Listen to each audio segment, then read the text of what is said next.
Friends, family, and fellow geezers, my good friend Harold and I go back more than half a century.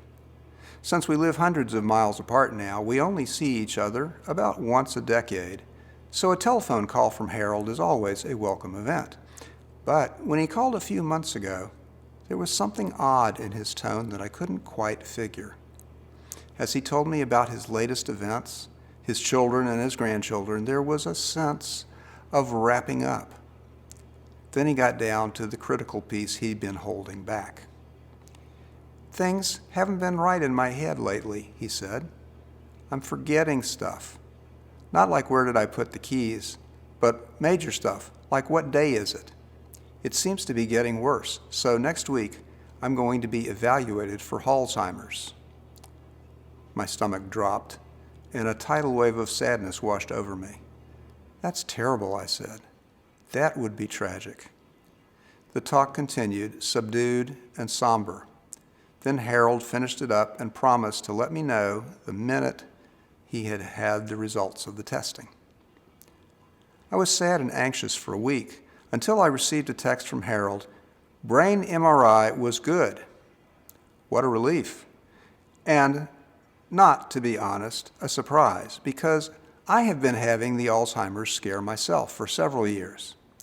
It seems to me that Alzheimer's has become a bigger hobgoblin even than cancer. With cancer, at least, the treatments are improving and survivor rates are rising. Alzheimer's to date is a disease without a cure, and it is a horrible disease. That I can attest. I saw my mother's long, slow decline from the woman I knew to a person whose memory of the recent past evaporated, then to one who seemed to remember nothing in her life since her 15th birthday. In the end, she was a body inhabited by someone I did not even recognize, a frightened, trapped animal who was mean, aggressive, and emotionally fragile. The notion that Alzheimer's might be hereditary had me on an early alert for warning signs, and I found them too.